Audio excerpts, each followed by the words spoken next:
అందరికీ నమస్కారం. శ్రీ మాత్రే నమః. శ్రీ గురుభ్యో నమః. మాఘమాసంలో కృష్ణపక్షంలో వచ్చే ఏకాదశిని విజయ ఏకాదశి అంటారు. అయితే ఈ విజయ ఏకాదశి ఈ మాఘమాసంలో ఈరోజు సోమవారం రోజు రావడం ఎంతో విశేషంగా చెప్పవచ్చు. అయితే ఈ విజయ ఏకాదశిని వ్రతాన్ని పాటించడం వల్ల ఎన్నో రెట్లు పుణ్యము మనకి లభిస్తుంది. విజయ ఏకాదశి యొక్క విశేషమైన కథను విందామండి. మీరు శ్రద్ధగా వినండి.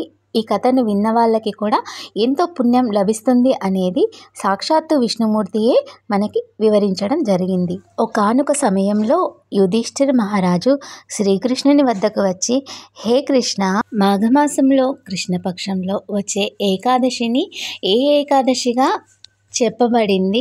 ఈ ఏకాదశి చేయడం వల్ల ఎలాంటి పుణ్య ఫలితాలు లభిస్తాయి అనేది వివరంగా వివరించి చెప్పండి కృష్ణ అని ఎంతో ప్రీతితో అడుగుతాడు యుధిష్ఠిర్ మహారాజు.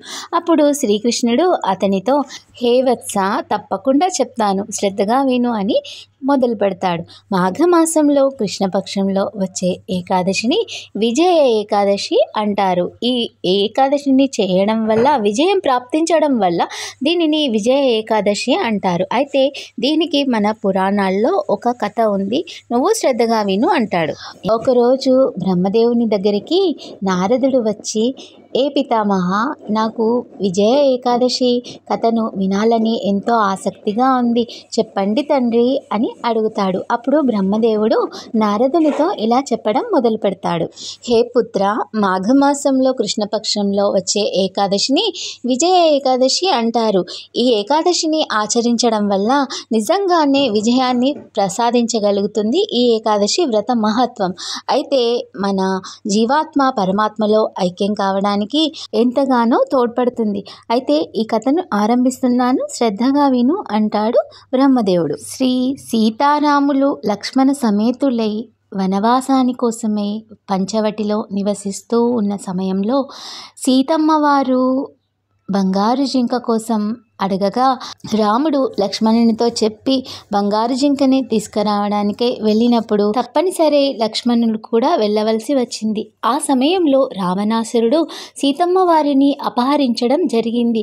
అయితే రావణాసురుడు సీతమ్మ వారిని ఎత్తుకుపోతున్నప్పుడు జటాయువు ఆ దృశ్యాన్ని చూస్తాడు. రామచంద్రమూర్తి ఎంతో దుఃఖంతో లక్ష్మణునితో కలిసి సీతే సీతే అని వెతుక్కుంటూ వెళ్తూ ఉన్న సమయంలో జటాయువు రాముడికి ఎదురొచ్చి, శ్రీరామ, సీతమ్మ వారిని రావణాసురుడు అటువైపు తీసుకొని సముద్రానికి అటువైపు ఉన్న లంకకి తీసుకొని వెళ్ళడం నేను చూశాను అని చెప్తాడు.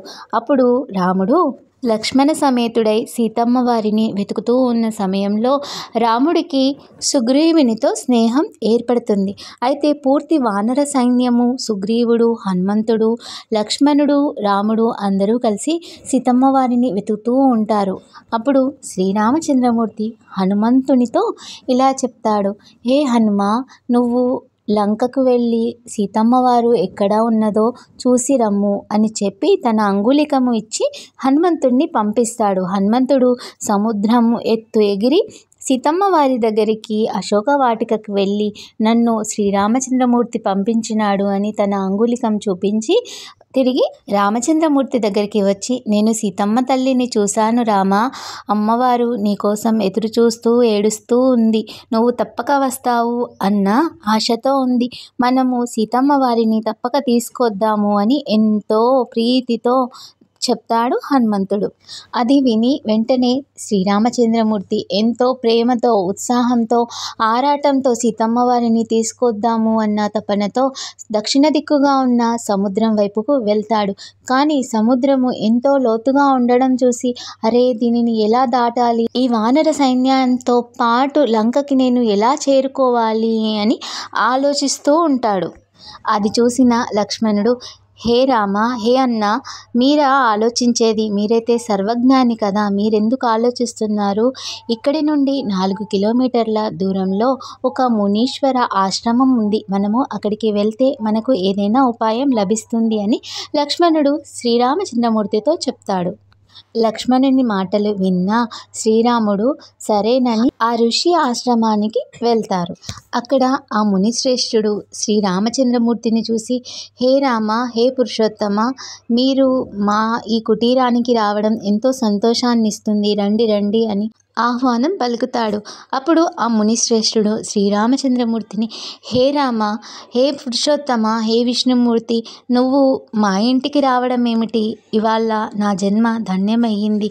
మీ మొహంలో ఎందుకు ఇంత చింతగా కనిపిస్తుంది? మీరే కదా సాక్షాత్ దైవరూపులు.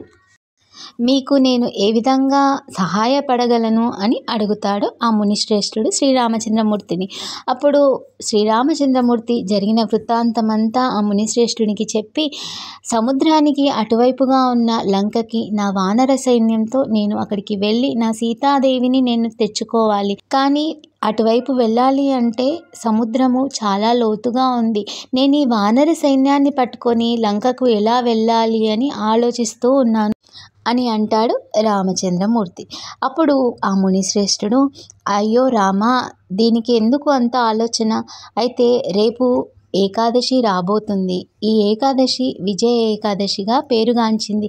అయితే ఈ ఏకాదశిని చేయడం వల్ల తప్పక విజయాన్ని పొందగలము. మీరు కూడా ఈ ఏకాదశి వ్రతాన్ని నిష్ఠతో చేసి రావణాసురుడిపైకి యుద్ధానికి వెళ్ళి సీతమ్మ వారిని క్షేమంగా ఇంటికి తీసుకొని వెళ్ళగలుగుతారు అని చెప్తాడు ఆ మునీశ్వరుడు. అయితే ఈ వ్రతాన్ని ఎలా ఆచరించాలో నేను మీకు విధిపూర్వకంగా చెప్తాను రామ అని మొదలు పెడతాడు ఆ మునీశ్వరుడు.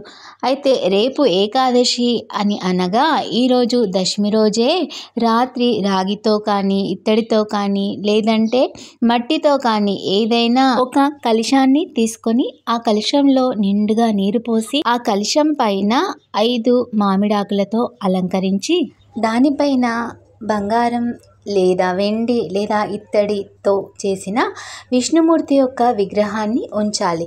అయితే పీఠం వేసి పీఠం పైన ముగ్గు వేసి దానిపైన సప్తధాతువులైన ధాన్యాన్ని వేసి దానిపైన ఈ కలశాన్ని పెట్టి దానిపైన విష్ణుమూర్తిని ఉంచుకోవాలి. ఈ విధంగా ఏర్పాటు చేసుకున్న తర్వాత తెల్లవారుజామున ప్రాతకాలంనే పొద్దున్నే బ్రహ్మముహూర్తంలోనే నిద్రలేచి స్నాన సంధ్యాదులు ముగించుకొని పీట వేసుకొని మళ్ళీ ఈ కలశ స్థాపన చేసుకొని విగ్రహాన్ని, విష్ణుమూర్తి యొక్క విగ్రహాన్ని సుగంధ పరిమళాలతో, గంధము, పుష్పాలతో అలంకరించి నారికేలాన్ని సమర్పించి దానిమ్మ పండుని సమర్పించి హారతి ఇచ్చాక పూజను ముగించుకోవాలి.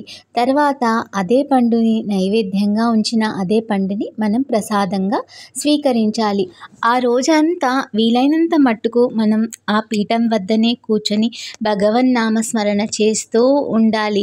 రాత్రి కూడా మనము జాగరణ అదే స్థలంలో చేసి తెల్లవారు ద్వాదశి నాడు ఆ కలశంలోని నీరుని తులసమ్మకు పోసి ఆ ధాన్యాన్ని పక్షులకు ఇచ్చి పారణ ముగించుకోవాలి. ఈ విధంగా ఈ విజయ ఏకాదశి వ్రతాన్ని ఎవరైతే చేస్తారో శ్రద్ధాభక్తులతో అది తప్పక విజయాన్ని చేకూరుస్తుంది.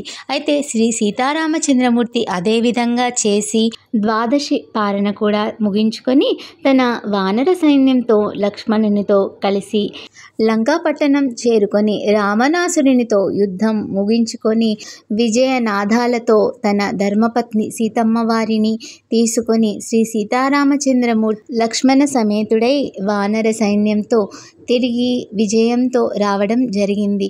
ఈ విధంగా విజయ ఏకాదశిని సాక్షాత్తు విష్ణుమూర్తి రూపంలో ఉన్న శ్రీరామచంద్రమూర్తియే శ్రద్ధాభక్తులతో వ్రతాన్ని ఆచరించి విజయంతో తిరిగి రావడం జరిగింది.